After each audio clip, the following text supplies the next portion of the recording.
ሴትነት ማለት መታደልም ነው። ሴትነት ሁሉም መቻል ነው። የመቻል ምልክት ናት ሴት የሰላም ምልክት ናት።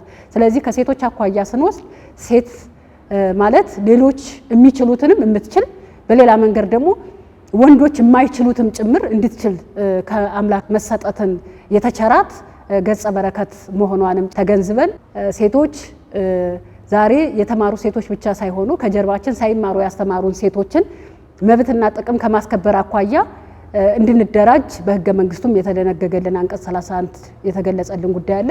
አቋቁመን ነው የተለያየ ነውና ይሄ ማህበራችን ለኛ ለመንግስት ሰራተኛ ሴቶች ብቻ ሳይሆን ለሌሎች እናቶቻችን ድምጽ ምን ሆንበትና ተሳትፏችን ተጠቃሚነታችን ይበልጥ እንዲጎለብት ሊያግዝ የሚችል አደረጃጀት ፈጥረን የተለያየንበት ሁኔታ ነው ያለ። የይቻላል መንፈስን ለማጠናከር እያንዳንዷ ሴት በችግር እያለፈች ስለሆነ እዚህ የደረሰችው ይሄንን ልምዳችን ወስደን ነገም ሌሎች ችግሮች ቢያጋጥሙን ስኬታማ ለመሆን የሚያስችል ብቃት እንዳለን ያመን ክፍተቶቻችን ደግሞ እየሞላን መሄድ እንደምንችል ይህ ሲሆን የይቻላል መንፈሳችን እያዳበርን እንመጣለን እና በአጠቃላይ አንድን ስራ አሳካለሁ እችላለሁ እናም የኔን እውቀት ተጠቅሜ የሌሎችን እውቀት ስገዛ ጠይቄ እንዴት ማሳካት እችላለሁ የሚለውን ነገር ማመን ያስፈልጋል። በተለያዩ ነገሮች በፖለቲካው ይሁን በማህበራዊ በኢኮኖሚው ዘርፍ ራስን እችላለሁ ብሎ ስናድግ ተጽዕኖዎች ይኖራሉ። ቅድም እንዳልኩሽ አሁን ድረስ ያለቀቁ እንኳን እኛ ስናድግ አሁን እኛ ስናሳድግ ራሱ አብረን ሲዋርድ ዜን የመጣናቸው ሴቶችን በቃ ልክ ምሳሌዎች እንደሚናገሩት መብትን ከማስከበር ጀምሮ የተሰጡ አፈርማቲቭ አክሽኖች እንዲፈጸሙ ቅድም እንደምንለው በሰው ኃይል ስምሪት አካባቢ ቅጥርም ዝውውርም ደረጃ እድገት ሲወጣ ህጎችን ተከትሎ እንዲፈጸም ራስ መታገል ከማህበረሰቡ እንደ ማህበረሰብ ከሚደርስባቸው ጫና ባሻገር በሴትነታቸው በጾታቸው የሚደርስባቸው ችግር ቀላል ተብሎ የሚወሰድ አይደለም። ጦርነት ሲከሰት ሴቶችን እንደ አንድ የጦር መሳሪያ አድርጎ የመቁጠር ሁኔታ በክልላችን ብቻ ሳይሆን ዓለም አቀፋዊ ይዘት ያለው ነውና ይህንን ችግር ለመቅረፍ መንግስት እንደ መንግስት በሴቶች ላይ የሚደርሱ አድሎዎችንና ጥቃቶችን የተመለከተ ዓለም አቀፍ ኮንቬንሽኖች ወጥተዋል። እነዛን ኮንቬንሽኖች ተቀብሎ ደግሞ በሀገር አቀፍ ደረጃ ልንተገብራቸው የሚገባ የሀገሪቱ ህግ አድርጎ ሊወስዳቸው የሚችሉ ህጎችን እስከ ማውጣት ደረጃ ፖሊሲዎችን የማውጣት የሴቶች ፖሊሲ እስከ ማውጣት ደረጃ ተደርሷል።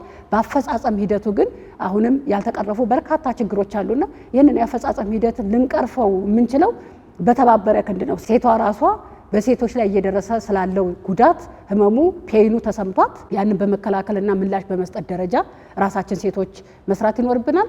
መንግስትም እንደ መንግስት የማህበረሰቡ ግማሽ አካል የሆኑትን ሴቶች ተሳትፎ ተጠቃሚነትና እየደረሰባቸው ያሉትን ጥቃቶች እና መድሎች መገለሎች እንዲያቆሙ ከማድረግ አኳያ የተለያዩ ህጎችን አውጥቶ እየተተገበረ ነው። በተቋማት ደረጃም ጀንደር ሚኒስትሪም እንዲደረግ እያንዳንዱ አካል እያንዳንዱ ተቋም የሴቶችን ጉዳይ አካቶ እንዲተገብር ራሱን የቻለ መመዘኛ ወጥቶለት ሌቭሊንግ ወጥቶለት የተመዘነ ሴቶች በተቋማት በተለይ ደግሞ መንግስት ሰራተኛ ሴቶች እንዳይንገላቱ ከቤታቸው ካለው የስራ ጫና ባሻገር ልጅ አሳዳጊዎች ትውልድ መተካት ላይ የነሱ ሚና ከመሆኑ ጋር ተያይዞ እነዚህ ሴቶች በመንግስት ተቋማት ልጆቻቸውንም በቅርበት እየተንከባከቡ እንዲያሳድጉ በየተቋማቱ የህፃናት ማቆያ ቦታዎች ዴይኬር እየተገነባ ያለበት ሁኔታ አለ። ይሄ ገና ጅማሮ ላይ ነው ያለነው። ከዚህ በላይ ሰርተን በሴቶች ላይ የሚደርሱ በደሎችን እና መድሎዎችንም እንዲሁም በሴቶች ላይ እየደረሱ ያሉ ጥቃቶች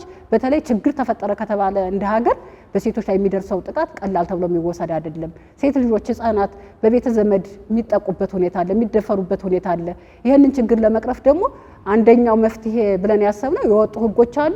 በህጎች አፈጻጸም ዙሪያ ክትትልና ድጋፍ ማድረግ ይጠበቅብናል። በተለይ ደግሞ እኛ እንደ ሴት ዛሬ ስናሰለጥናቸው የዋሉ ሴቶች ተደራጅተዋል። በአደረጃጀታቸው ለቀሪ ሴቷ ድምጽ ሆነው የህግ ስርዓቱ የፍትህ ስርዓቱ እውን እንዲደረግ ተግባራዊ እንዲደረግ ያልተዛባ ፍትህ እንዲሰጥ ማድረግ ላይ ትኩረት አድርገን መስራት አለብን። የኛ ተቋም ሰራተኞች ደግሞ በተለይ የኮሙኒኬሽን ሰራተኛ የመንግስት ሳምባ ነው፣ መረጃ ሰጭ ነው። ከዛ ባለፈ ደግሞ በሌላ መንገድ ከህዝቡ መረጃ ለመንግስት ከመንግስት ወደ ህዝብ የሚያስተላልፍ እንደመሆኑ መጠን የሚደርሱ በደሎችን እና መድሎችን አስመልክቶ በማህበረሰብ ደረጃ ነውር እንዲደረጉ እንዲወገዙ በሚዲያ ዘርፉም ቢሆን ተደራሽ ከማድረግ ጋር ተያይዞ ትልቅ አስተዋጽኦ አለብን። በፊቱ አንጻር ሲታይ በርካታ የሴቶች ላይ የሚደረጉ ጫናዎች እየቀነሱ እየመጡ መሆኑን የሚያመላክቱ ነገሮች ቢኖሩም አሁንም ችግሮች እንዲሁም አንዳንድ ችግሮች እንዲሁም አዳዲስ ሴቶች ላይ የሚደረጉ ጥቃቶችም እየመጡ ስለሆነ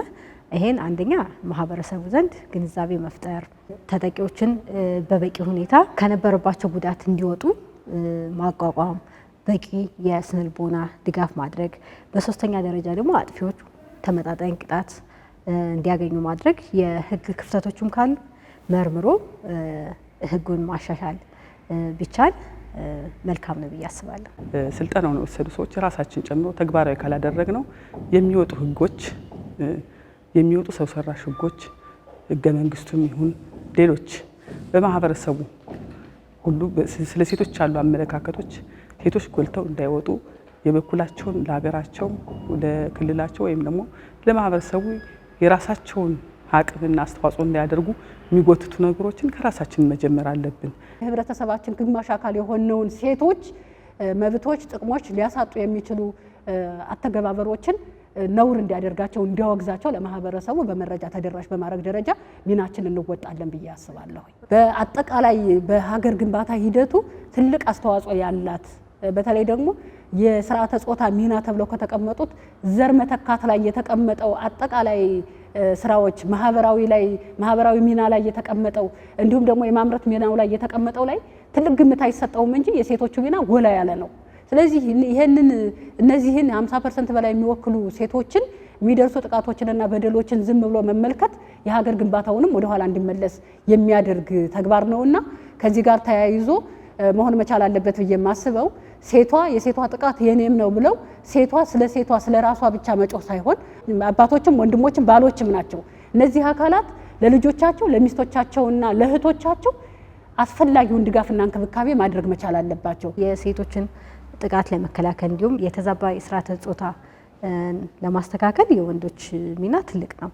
ስለዚህ ከባሎቻቸው ጋር ሆነው እየተመካከሩ የቤት ውስጥ ስራዎችን በመተጋገዝ መስራት፣ ልጆቻቸውን በዚህ በስርዓተ ጾታ እኩልነት የሚያምኑ በጾታ እኩልነት የሚያምኑ እንዲሆኑ ማድረግ እና ሌሎችንም በመቀየር ሂደት ውስጥ ወንዶች ጉልህ ተሳትፎ ማድረግ አለባቸው ያስባለሁ። የባሎች ሚና ሴቶችን ማገዝ፣ ወንዶችም ሴቶችን ማገዝ፣ ሴቶች ደግሞ ሲታገዙ ወንዶችን አለማሸማቀቅ፣ የሴት ስራ የወንድ ስራ ሳይሉ ሴቶችን ማገዝ። ሴቶች እኮ ያው ትውልድ የሚተኩ ትልቅ ሚና ያላቸው የህብረተሰቡ ግማሽ አካል የሚለው ብቻ ይገልጻቸው። ትውልድን መተካት ቀላል ነገር አይደለም። 9 ወር አርግዞ አምጦ ወልዶ ጡት አጥብቶ ማሳደግ ቀላል ነገር አይደለም እና ሴቶችን ሊደግፏቸው ሊያበረታቷቸው ይገባል። አባቶችም ወንድሞችም ባሎችም ናቸው። እነዚህ አካላት ለልጆቻቸው ለሚስቶቻቸውና ለእህቶቻቸው አስፈላጊውን ድጋፍና እንክብካቤ ማድረግ መቻል አለባቸው።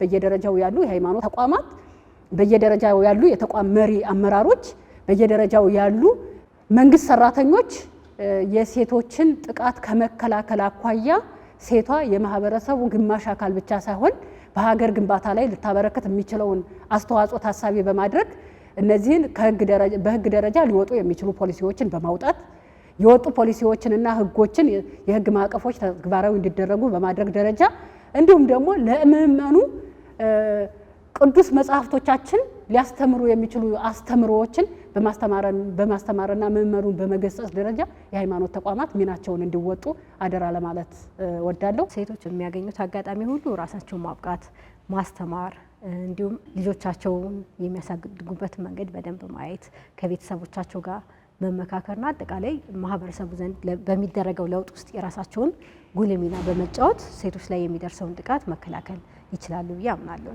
ልጆችን ስናሳድግ ወንድና ሴት ልጆችን እኩል እንደማናሳድግ ወንዶች እንዲጫወቱ ሴቶች የእናታቸው ሙያ ወይም ደግሞ የቤቱን እንትን እንዲሸከሙ ከማድረግና ወደ ውጭ እንዳይሉ ብለን ልዩነት ከመፍጠር ጀምሮ ስልጠና ስንሰጥ ቆይተን ወይም ስልጠና ስንወስድ ቆይተን ይህንን ተግባራዊ ካለማድረግ አኳያ ራሳችን ያው ችግሩ እንዲቀጥል እያደረግ ነው ያለን መሆኑንና ይህንን ችግር ከራሳችን ጀምሮ በመታገል ልንቀርፈው እንደምንችል ግንዛቤ ወስጃለሁ። በሀገራችን የወጣው የሴቶችን መድሎና ጥቃት ከሚያስወግዱ ህጎች ውስጥ አንዱ የቤተሰብ ህግ ነው።